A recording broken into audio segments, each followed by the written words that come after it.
हमारे देश में बनी दुनिया की सबसे बड़ी ऑफिस बिल्डिंग के बारे में बहुत ही ज़्यादा इंटरेस्टिंग फैक्ट्स आपको आज के इस वीडियो में जानने को मिलेंगे।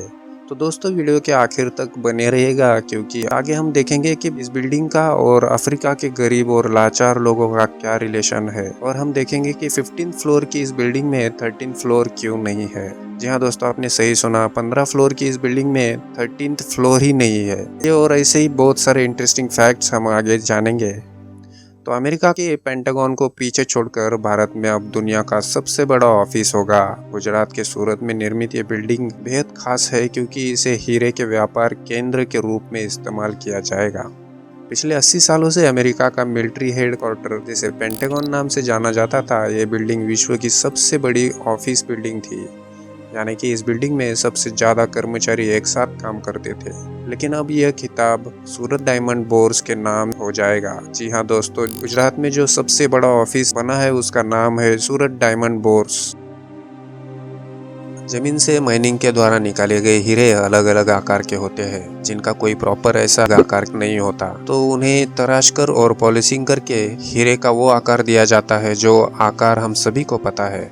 और ये कटिंग एंड पॉलिशिंग का काम गुजरात के सूरत सिटी में होता है, और ये इतने बड़े पैमाने पर होता है कि सूरत में विश्व के 90% हीरो का एक प्रकार से निर्माण होता है।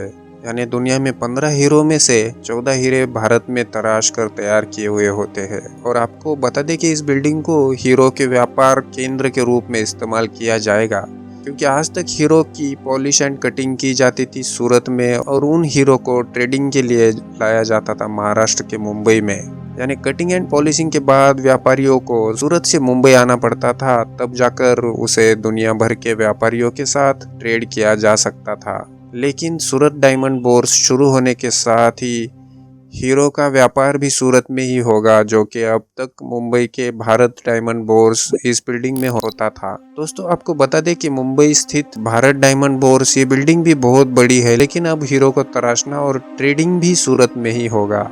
इस बिल्डिंग को पूरा बनाने में 4 साल का वक्त लग गया। जब ये बिल्डिंग बनाई जाने वाली थी तब उसको दुनिया की सबसे बड़ी ऑफिस बिल्डिंग बनाना है, ऐसा कुछ भी प्लान में नहीं था। इस बिल्डिंग को बनाने का बेसिक उद्देश्य यह था कि इस बिजनेस में इन्वॉल्व सभी वर्कर्स को एक साथ एक ही बिल्डिंग में काम करने को मिले। तो दोस्तों इस बिल्डिंग को बनाने वाले आर्किटेक्ट्स ने बहुत ही इंटरेस्टिंग ऐसा दावा किया है। वो कहते हैं कि इस बिल्डिंग को हमने कुछ इस प्रकार से बनाया है कि भले ही ये बिल्डिंग बहुत बड़ी क्यों ना हो, लेकिन इस बिल्डिंग में से 4500 ऑफिसेस में एंट्री गेट से सिर्फ 3 मिनट में ही पहुंचा जा सकेगा। 2700 करोड़ रुपीस खर्चे में बनी 15 मंजिला बिल्डिंग 35 एकड़ में फैली हुई है। इसमें 9 आयताकार स्ट्रक्चर बनी है, और सभी आयताकार स्ट्रक्चर एक दूसरे से सेंट्रल स्पाइन के रूप में जुड़े हुए हैं। इस खास बिल्डिंग का निर्माण करने वाली कंपनी के अनुसार इसमें 7.1 मिलियन स्क्वायर फुट से अधिक फर्श की जगह मौजूद है। मीडिया रिपोर्ट्स के अनुसार इस बिल्डिंग को नवंबर 2023 में प्रधानमंत्री नरेंद्र मोदी जी द्वारा आधिकारिक तौर पे खोला जाएगा। इस बिल्डिंग में डायमंड प्रोफेशनल्स, कटर्स, पॉलिशर्स और ट्रेडर्स इन जैसे अलग अलग 65,000 डायमंड कर्मचारी एक साथ काम करेंगे। इस बिल्डिंग में 47,000 ऑफिसेस होंगे और 131 एलिवेटर्स और दूसरी फैसिलिटीज भी होगी, जैसे कि कैंटीन, थिएटर्स वगैरह। और दोस्तों 15 फ्लोर की इस बिल्डिंग में 13th फ्लोर नहीं है। जी हाँ, आपने सही सुना। व्यापारी और तो और कई दूसरे लोग भी 13th फ्लोर को अशुभ मानते हैं, और ये सिर्फ हमारे देश इंडिया में ही नहीं होता, बल्कि पूरी दुनिया में 13th नंबर को अशुभ मानने वाले कई लोग हैं। इस कारण वो लोग 13th फ्लोर पे ऑफिस या फिर फ्लैट्स लेने से डरते हैं। तो जब भी बड़ी बिल्डिंग्स बनाई जाती है तब उनमें 12th और 13th फ्लोर को या तो 12th A and 12th B ऐसे नंबर दिए जाते हैं, या फिर 13th फ्लोर को खाली छोड़ दिया जाता है, जिसका इस्तेमाल कॉमन एरिया की तरह किया जाता है। कहा जाता है कि 13 नंबर वाली यह अंधश्रद्धा यूरोप से ही भारत आई है। यूरोपियन लोग मानते हैं कि जीसस क्राइस्ट को सूली पे चढ़ाया गया उस दिन 13 तारीख थी, और कुछ लोग मानते हैं कि किसी कैदी को फांसी पे चढ़ाने के लिए ले जाया जाता है तब उसे 13 सीढ़ियों को चढ़ना पड़ता है। तो इसी अंधश्रद्धा के कारण सूरत डायमंड बोर में भी 13th फ्लोर नहीं है। दोस्तों आगे बढ़ने से पहले आपसे रिक्वेस्ट है कि अगर आपने हमारे चैनल को अब तक सब्सक्राइब नहीं किया है तो सब्सक्राइब जरूर कीजिए, क्योंकि आपके लिए तो ये फ्री है, लेकिन हमें इससे बहुत हेल्प होगी।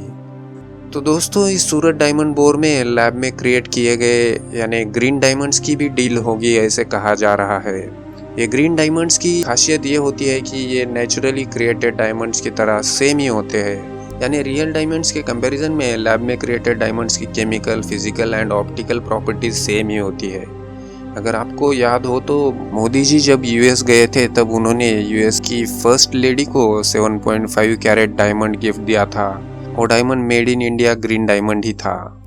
अब यहाँ पे अगर हम बात करें नेचुरली क्रिएटेड डायमंड्स की तो ये ज़्यादातर पाए जाते हैं Canada, Russia, Botswana, south Africa, Namibia, Australia में। और नेचुरल डायमंड्स को तैयार होने में करोड़ों सालों का समय लगता है और ये बनते हैं जमीन के अंदर, तो उन्हें जमीन से बाहर निकालना यानी खर्चे वाला काम होता है।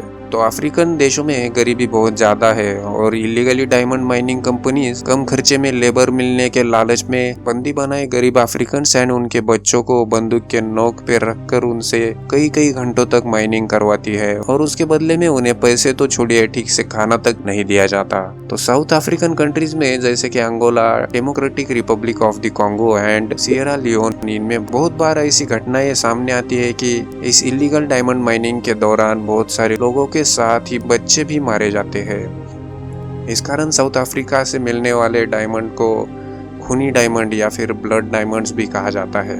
इसके ऊपर कई सारी डॉक्यूमेंट्रीज भी बनी है और तो और ब्लड डायमंड ये मूवी भी आई थी।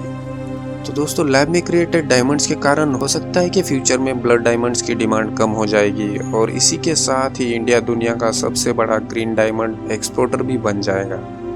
लेकिन बात करें मुंबई सेटल्ड बिजनेस की, तो मुंबई में सेटल्ड बिजनेस बहुत ही जल्द सूरत शिफ्ट हो सकता है। इस कारण अब Mumbai diamond traders and Surat diamond traders के बीच में कुछ कॉन्फ्लिक्ट्स नजर आ रहे हैं। अगर मुंबई में से 100% डायमंड बिजनेस सूरत शिफ्ट होगा तो महाराष्ट्र गवर्नमेंट को भारत डायमंड बोर्स से मिलने वाला एनुअल रेवेन्यू, अलग अलग टैक्सेस एंड फीस में भी लॉस होगा। इस कारण महाराष्ट्र के अपोजिशन पॉलिटिशियंस इस मुद्दे को आए दिन हाईलाइट करते नजर आते हैं।